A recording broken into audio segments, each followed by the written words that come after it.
गजल के कुछ शेर पर आधारित अर्थग्रहण संबंधी प्रश्न पर हम चर्चा करते हैं। नौरस गुंचे पंखुड़ियों की नाजुक गिरहें खोले हैं, या उड़ जाने को रंगो वो गुलशन में परतोले हैं। में विशेष है, प्रकृति के सौंदर्य का सुंदर वर्णन किया गया है। उर्दू फारसी भाषा का प्रयोग किया गया है। प्रसाद गुण विद्यमान है, बिंब योजना है, संदेह अलंकार है। रंग और खुशबू पर मानवीय क्रियाओं का आरोप किया गया है, इसलिए मानवीकरण अलंकार है। पहला प्रश्न है, कवि ने किस ऋतु का वर्णन किया है? कवि ने वसंत ऋतु का वर्णन किया है, और वसंत ऋतु में पूरी धरती और हमारी प्रकृति एक नया रूप धारण कर लेती है। दूसरा प्रश्न है, पहली पंक्ति का आशय स्पष्ट कीजिए। पहली पंक्ति से तात्पर्य है कि वसंत ऋतु में कलियों में नया रस भरा होता है और वे अपनी पंखुड़ियों से के कोमल बंधनों को खोल रही होती हैं, अर्थात अपना यौवन काल प्राप्त कर लेती हैं, फूल का रूप धारण कर लेती हैं, विकसित हो जाती हैं। तीसरा प्रश्न है, नौरस विशेषण से क्या अभिप्राय है? नौरस से तात्पर्य होता है नया रस। इस समय में वसंत ऋतु के मौसम में कलियों में नया रस भरा होता है, इसीलिए यहाँ नौरस विशेषण का प्रयोग किया गया है। कलियाँ किस तैयारी में हैं? कलियाँ फूल बनने की तैयारी में हैं। उनके खिलने से चारों तरफ वातावरण में खुशबू फैल जाएगी, वे फूल बनकर सारे वातावरण को सुवासित कर देंगी। नेक्स्ट, जो मुझको बदनाम करे हैं, काश वे इतना सोच सकें, मेरा पर्दा खोले हैं या अपना पर्दा खोले हैं। में विशेष है, शायर ने दूसरों को बदनाम करने वालों पर कटाक्ष किया है। उर्दू भाषा का प्रयोग किया गया है, गजल छंद है और भाषा में प्रवाह है। प्रश्न 1 है, निंदा करने वाले दूसरों की निंदा के साथ साथ अपनी निंदा स्वयं ही कर जाते हैं। कैसे? निंदक लोग किसी दूसरे की बुराई को जब दूसरों के सामने प्रस्तुत करते हैं, उसके साथ साथ वे स्वयं की भी कमियों को दूसरों पर उजागर कर देते हैं, अर्थात दूसरे को बदनाम करने के साथ साथ अपनी कमियों को भी वो बता देते हैं। निंदक किन्हें कहते हैं? वे किसे बदनाम करना चाहते हैं? निंदक ऐसे लोग होते हैं जो बिना किसी कारण के किसी दूसरे की कमी को सार्वजनिक करते हैं। प्रस्तुत गजल के शेर के आधार पर ऐसे लोग शायर को बदनाम करना चाहते हैं। तीसरा प्रश्न है, कवि कुछ लोगों को सचेत क्यों करना चाहता है?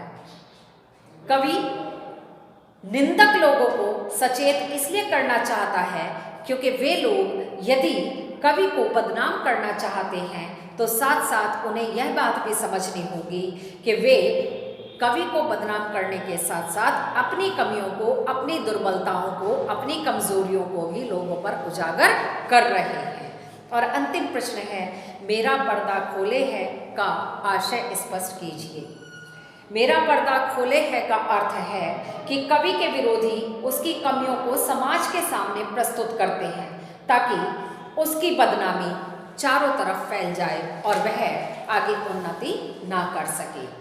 नेक्स्ट शेर है, तेरे गम का पासे अदब है, कुछ दुनिया का ख्याल भी है, सबसे छिपा के दर्द के मारे चुपके चुपके रोले हैं।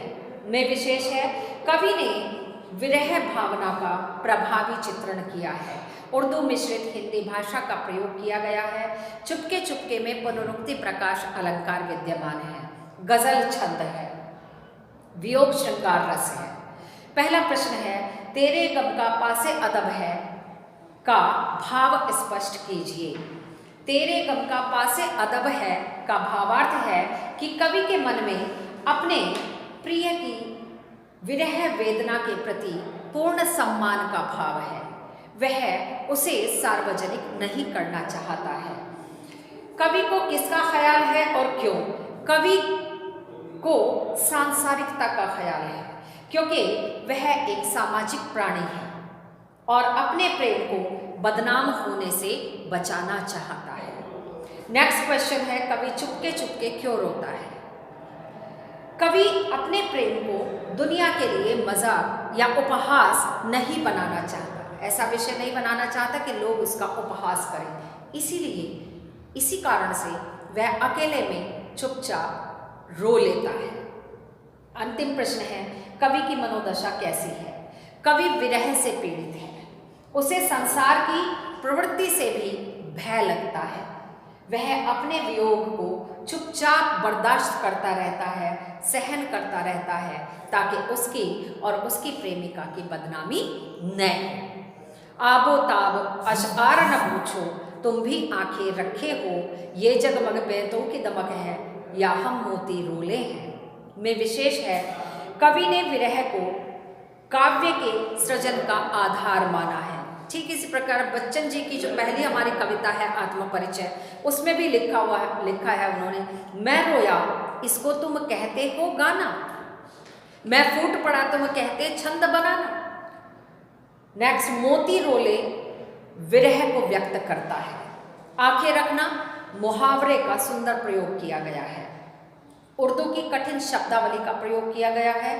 आबो ताब में अनुप्रास अलंकार है, वियोग श्रृंगार रस है पर आधारित पहला प्रश्न है, कवि किसकी चमक की बात कर रहा है? कवि अपनी शायरी की चमक की बात कर रहा है। आंखें रखे हो का भाव स्पष्ट कीजिए।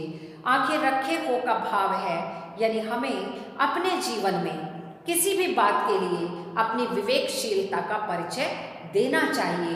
विवेक से हर बात को समझकर उसके मर्म तक पहुंचना चाहिए। जगमग बैंतों की चमक का आशय बताइए। जगमग बैंतों की चमक का अर्थ है शेरो शायरी का अलंकारिक या भाषागत सौंदर्य। अंतिम प्रश्न है, या हम मोती रोले हैं का अर्थ बताइए।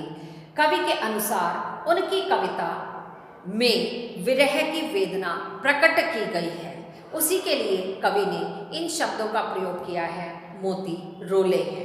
और आज का अंतिम शेर है, सद के फिराक एजाज सुखन की कैसे उड़ा लो ये आवाज़, इन गज़लों के पर्दों में तो मीर की गज़लें बोले हैं। कवि अपनी प्रशंसा स्वयं करते हैं। उर्दू शब्दावली की बहुलता है, गज़ल छंद है, उड़ा लेना मुहावरे का अर्थ है चुराना, गेता विद्यमान है। फिराक किस पर कुर्बान है?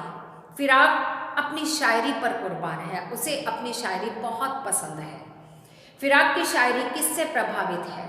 फिराक की शायरी प्रसिद्ध शायर मीर से प्रभावित है।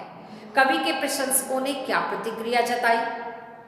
कवि के प्रशंसकों ने कहा कि उसने कविता की यह सुंदरता कहीं से उड़ा ली है, अर्थात चुरा ली है।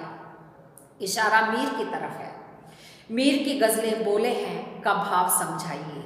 मीर की गज़लें बोले हैं का भाव यह है कि कवि फिराक गोरखपुरी की गज़लों और प्रसिद्ध शायर मीर की गज़लों में काफ़ी समानता दिखाई देती है। इसीलिए लोगों को ऐसा भ्रम भी है कि शायद वहीं से कुछ शब्द कवि ने चुराए हैं।